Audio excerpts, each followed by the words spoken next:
एक राजा की एक और उदाहरण मैं आपको लोगों को देता हूं। इसे तो बहुत हमारे पास उदाहरण है, लेकिन एक उदाहरण देता हूं क्योंकि थोड़ा समय है हमारे पास कि मैं बोल सकूं।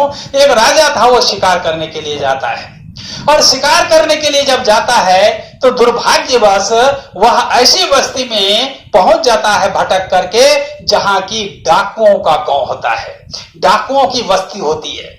और वहां पर एक तोता पिंजरे में बंद रहता है। उस बंद तोते को देखा भी उन्होंने और वहां पहुंच भी गया। तो पहुंच जाने के बाद तोता के मुंह से आवाज जो निकला वो क्या निकला कि पकड़ो पकड़ो, राजा आ गया है, उनके पास बहुत माल रहता है, राजा को पकड़ोगे तो बहुत माल मिलेगा।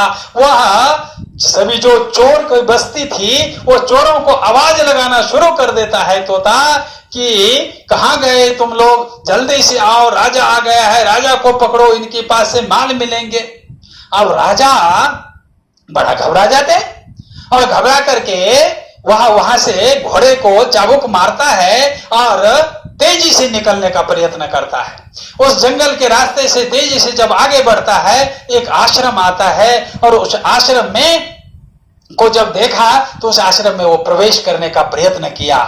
तो वहां पर भी आश्रम में कहते हैं एक तोता वहां पर बैठा हुआ था, और वह तोता बैठा हुआ कहता है, आइए महाराज, आपका स्वागत है, नमस्ते जी, नमस्ते जी। वहां पर नमस्ते बोल रहा है वह तोता, आइए जी, आपका स्वागत है बोल रहा है। इस दोनों तोतों की बात को सुन करके आश्चर्यचकित हो जाता है वह राजा, और वह राजा मन ही मन ही सोचता है कि वो भी तोता था, इतनी गंदी गंदी बात करता था, और ये भी तोता है, इतना अच्छा अच्छा यह बोलता है, इसमें बात क्या है। तो इसके मन की बात को तोता समझ जाता है, और तोता ही फिर बोल पड़ता है। तोता मनुष्य की वाणी में बोलता है कि अहम मुनीनां वचनम शृणोमि शृणोत्यचासो यवनस्य वाक्यम न च मे गुणोयम न तस्य दोषो संसर्गजा दोष गुणा भवन्ति। ऐ राजन, तो जो मन में सोच रहा है मैं समझ रहा हूं, सुन लो तुम क्या सोचते हो कि मैं अच्छा बोलता हूं और वो बुरा बोलता था। वो मेरा भाई है और वह दुष्टों के गांव में रहता है, दुष्टों की संगति में रहता है, इसलिए उन्होंने तुमको पकड़ो मारो ऐसा कहा। और ये राजा है, इसके पास बहुत बड़ा माल होगा और मिल सकता है, ऐसा उन्होंने बोला।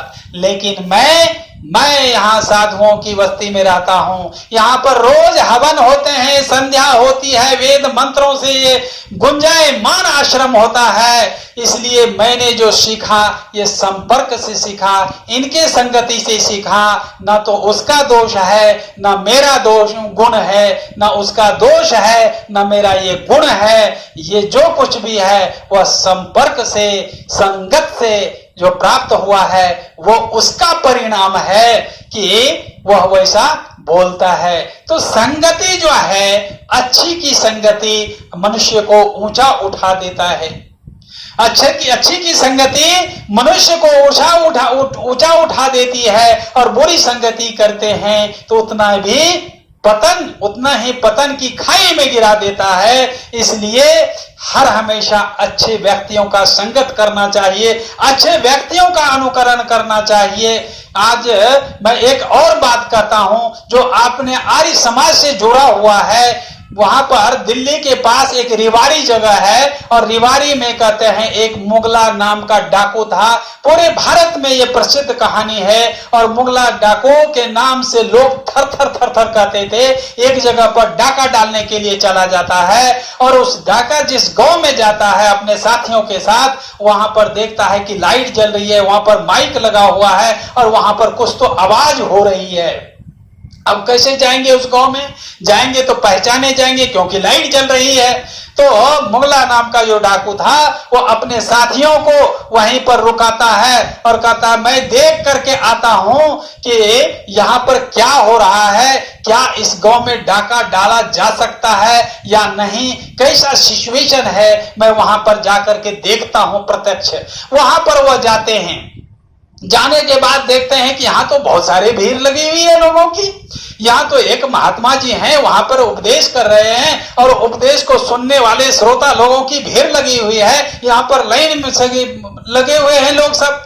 उन्होंने पीछे जाकर के वो खड़े हो जाते हैं और खड़े होकर के वह अभी सुनने लग जाते हैं कि हो क्या रहा है। इतने में योग देखिए कैसा संयोग आया कि विद्वान से जो उपदेश जो हो रहा था विद्वानों का, उस समय विद्वानों ने उपदेश जो किया, वहां से वाक्य जो बोला कि अवश्य में वो भोक्तव्यम कृतम कर्म शुभाशुभम, वह बोल रहे थे ऐ संसार के मानव, अपने किए हुए कर्म का फल अवश्य ही भोगोगे, भोगना पड़ता है। उस कर्म से कोई मुक्त नहीं कर सकता है, कोई छुटकारा नहीं कर सकता है। इसलिए किए हुए कर्म से का फल भोगना पड़ता है। चाहे अच्छा करोगे तो अच्छा फल मिलेगा, बुरा करोगे तो बुरा फल मिलेगा।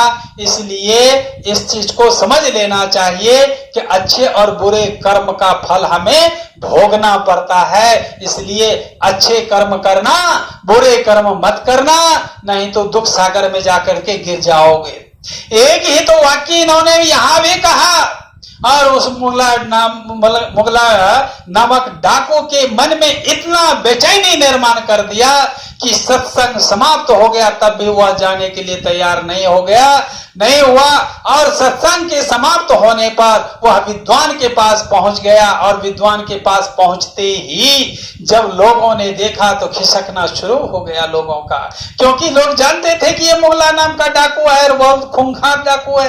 तो लोग कुछ खिसकना शुरू हो गया कुछ लोगों का। और वहां पर मुगला नाम का जो डाकू था उस विद्वान को कहा, महाराज आप थोड़ा देर रुकिए। बोले क्या बात है भैया? बोले कि मैं आपसे थोड़ा प्रश्न करना चाहता हूं, मैं आपसे बात करना चाहता हूं। कहते हैं कि करो, क्या बात करना चाहते हो? बोले कि आपने जो उपदेश अभी लोगों को किया कि अवश्य में वह भोक्तव्यम कृतम कर्म शुभाशुभम, ऐ संसार के मानव किए हुए कर्मों का फल अवश्य ही भोगना पड़ता है, तो क्या यह सत्य है? बोले हाँ जी सत्य है, ये सच्चाई है और जो कर्म करोगे उसका फल मिलेगा। तो बोला कि मैं तो महात्मा जी आज तक डाका डाला हूं, लोगों को त्रास दिया हूं, लोगों के धन को लूटा हूं, लोगों को मारा हूं, मैं क्या करूं अब? मैंने से तो मुझे तो मुझसे तो बहुत गलत काम हुआ और इसका परिणाम तो मुझे बहुत बुरा मिलेगा। बोले जिनकी बिल्कुल सही बात तूने सोचा है और सही तूने सुना है, सही समझा है, तो मुझे रास्ता बताइए ऐसा कुछ जिससे कि मैं इससे उद्धार हो जाऊं। उन्होंने कहा कि तुम यहां से इस मार्ग को छोड़ दे। बोले कि मैं अगर छोड़ भी दिया तो समाज मुझे माफ नहीं करेगी। बोले कि तुमको एक शर्त पर माफ करेगी। बोले क्या? तुम आर्य समाज के संग आ जाओ, आर्य समाज से जुड़ जाओ। जो आर्य समाज से जुड़ जाता है उस व्यक्ति के प्रति दुनिया की निगाह बदल जाती है और ये समझ लेते हैं भाई इसमें बदलाव आ गया है, ये अब अच्छा व्यक्ति बन गया है और अच्छा व्यक्ति मान करके तुम्हारा फिर सम्मान करेंगे, अपमान नहीं करेंगे। उन्होंने आज आर्य समाज का संग किया और आर्य समाज से जुड़ गए। कहते हैं कि जीवन सारा अपना आर्य समाज की सेवा में लगा दिया।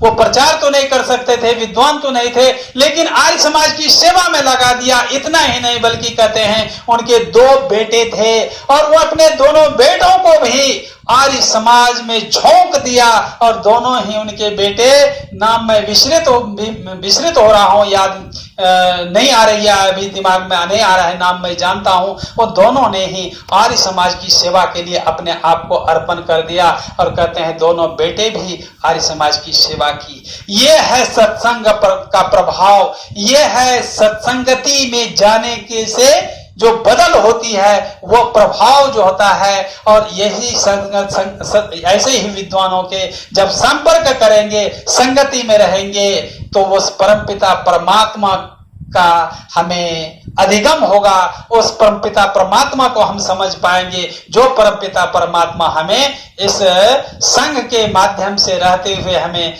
मुक्ति का मार्ग दरवाजा खोलेगा और हमारी आत्मा मुक्त होगी।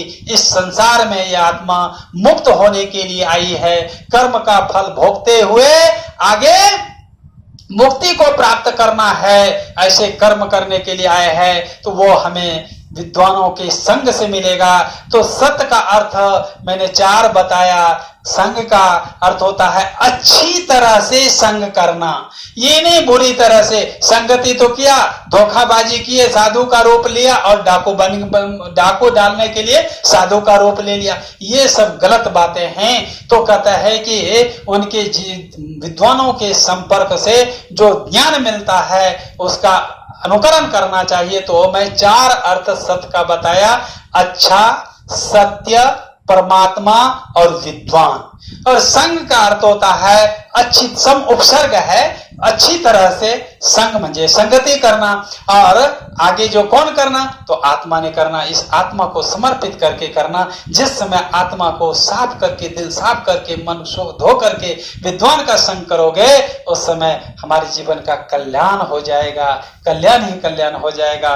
समय इजाजत नहीं देता है कि मैं आगे बढ़ूं। मेरे पास इतने उदाहरण हैं जो हमें संगति ने बताई है, वो मैं आपको देते देते थक जाऊंगा, आप लेते लेते थक जाओगे। उनमें से मैंने थोड़ा सा विचार आप सबने के सामने मेरा चिंतन करके जिस ढंग से जान पाया, उससे पूछ करके उस ध्यान में गया, और ध्यान में जाकर के मैंने कहा, आचार्य जी ने मुझे कहा है कहने के लिए, हे संगति तू हम अपना परिचय बता दे और मैं तेरा परिचय इस संसार को बता दूंगा। और मैंने बता दिया।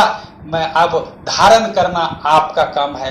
धारण करोगे, अनुकरण करोगे, फायदा आपको होगा, और नहीं करोगे तो उसका परिणाम भी आपको ही भोगना पड़ेगा। मैं इन्हीं शब्दों के साथ अपने वक्त को विराम देते हुए मैं यहीं पर अपनी वाणी को विराम देता हूँ। सबके हृदय में निवास करने वाले उस परमपिता परमात्मा को प्रणाम करता हूँ। ओम सम।